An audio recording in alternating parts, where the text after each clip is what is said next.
નમસ્કાર, આપ જોઈ રહ્યા છો જીએસટીવી. હું છું કૃષ્ણા. સમાચારોની શરૂઆત કરીએ તો આજે સંયુક્ત કિસાન મોરચો વિશ્વ વ્યાપાર સંગઠન એટલે કે WTO ક્વિટ ડે મનાવશે. આજે નેશનલ અને સ્ટેટ હાઈવે પર ટ્રેક્ટર લઈને દેખાવ કરવામાં આવશે. બપોરે 12 થી 4 સુધી ટ્રેક્ટર સાથે હાઈવે પર ચક્કાજામ કરાશે. અબુધાબીમાં આજથી વર્લ્ડ ટ્રેડ ઓર્ગેનાઇઝેશનના 13મા મંત્રી સ્તરીય સંમેલન શરૂ થઈ રહ્યું છે.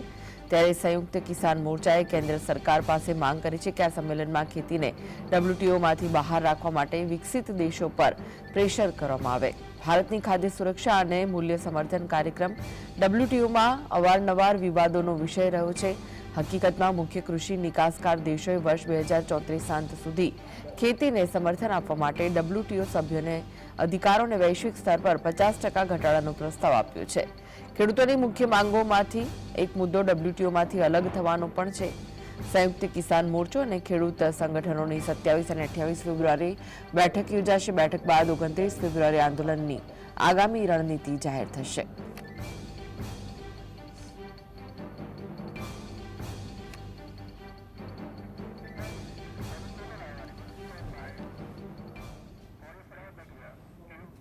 તો આ વિશે જ વધુ માહિતી માટે જોડાઈ ગયા છે સ્ટુડિયોથી સહયોગી અનિલ.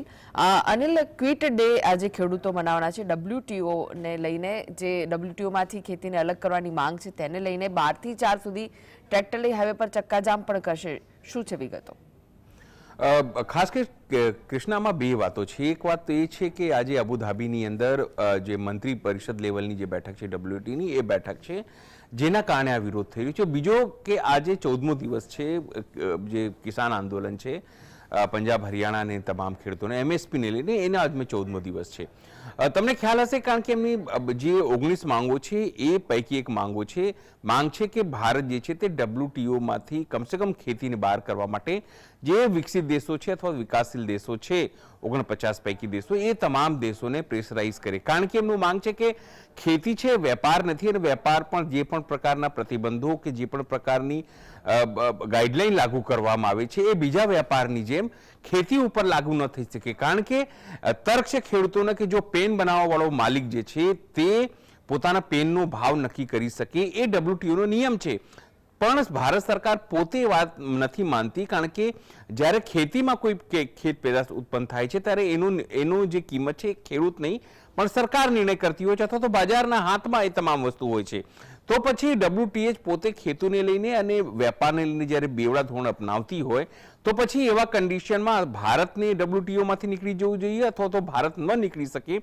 કારણ કે ગ્લોબલાઇઝેશનના જે દુનિયા જ્યારે સમયમાં આપણે રહેતા હોઈએ તો ખેતીને કમસે કમ વેપારની શ્રેણીમાંથી બહાર કાઢવામાં આવે એ વાતને લઈને વર્ષોથી એમની જૂની માંગણી છે. એ વાતને લઈને પણ સરકાર કે ભારત સરકાર જે તે સમયે ઉદારીકરણની નીતિમાં જ્યારે મનમોહનસિંહ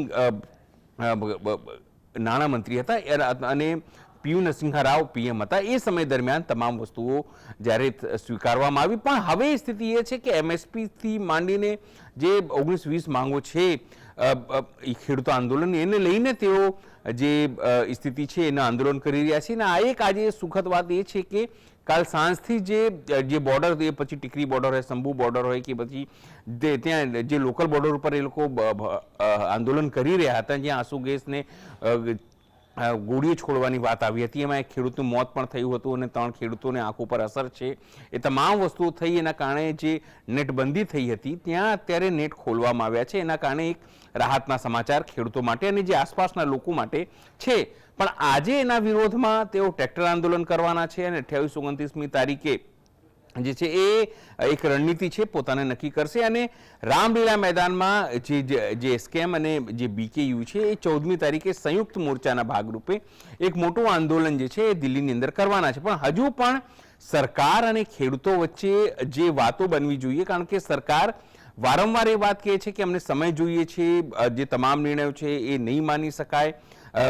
ખેડૂતો માંગે છે કે જે 23 પાકો છે એ તમામ ઉપર એમને MSP આપવામાં આવે પણ સરકાર 5 જે પાકો છે એના ઉપર આપવામાં આવે છે. એવા અનેક પ્રકારના જે વાટાઘાટો છે એ લગભગ 4 થી 5 દોરની બેઠક થઈ, પણ એમાં કોઈ પણ સમસ્યાનું સમાધાન આવી શક્યું નથી. ઉલટાનું આ તમામ જે આંદોલન છે એમાં હિંસા ભડકાવવાનું કામ, ખેડૂતો ઉપર જે કાર્યવાહી કરવાનું કામ અને આરોપો તેવા લાગ્યા કે હરિયાણા પોલીસ ઉપર કે ગોળી ચલાવવાનું કામ, એમાં મોત થવાની તમામ વસ્તુઓ થઈ. એટલે આંદોલન છે તે હિંસક તરફ જઈ રહ્યો હતો. એના માટે ખેડૂતો આંદોલન માટે જે હિંસક થવા માટે સીધી રીતે સરકાર અને હરિયાણા સરકાર ઉપર જે છે એ આરોપ પણ લગાવ્યા હતા. અને જ્યારે એક ખેડૂતનું મોત થઈ 23-24 વર્ષના યુવાન ખેડૂતની, એના પછી પણ બીજા એક ખેડૂતનું ત્યાં મોત થઈ છે, પણ એ કયા કારણોસર થઈ છે એની સ્પષ્ટતા થઈ નથી. ખેડૂતો કહે છે કે 3 ખેડૂતોનું મોત થઈ. એના માટે મનોહરલાલ ખટ્ટરની વાત છે, અનિલ વિજ ઉપર અને અમિત શાહ ઉપર એફઆઈઆર કરવાની વાત એ લોકો ત્યાં સુધી કરી. એટલે જે ખટરાગ છે સરકાર અને ખેડૂતો વચ્ચે વધી હતી કૃષ્ણા, અને એટલા માટે જ હવે આજે તેઓ ટ્રેક્ટર આંદોલન, હાઈવે અને સ્ટેટ હાઈવે કરીને ચક્કા જામ કરવાનું, પોતાનું શક્તિ પ્રદર્શન કરવાનું વાત કરશે. અને પછી 28 અને 29મી તારીખે એક નિશ્ચિત રણનીતિના ભાગરૂપે ફરીથી કઈ રીતે આંદોલનને જે ઉગ્ર બનાવવામાં આવે અથવા તો વધુ તીવ્ર કરવામાં આવે તેના માટેની રણનીતિ ઘડાશે. અને એના પછી, કારણ કે આગામી દિવસોમાં હવે જ્યારે ચૂંટણી પણ આવવાની છે, એવા કન્ડિશનમાં ખેડૂતોને એક આંદોલન જરૂરથી સરકાર માટે મુશ્કેલ સાબિત જે છે એ બની શકે છે. અને માથાનો દુખાવો અત્યારે તો એ આંદોલન છે. કૃષ્ણા. આભાર અનિલ સમગ્ર માહિતી આપવા માટે.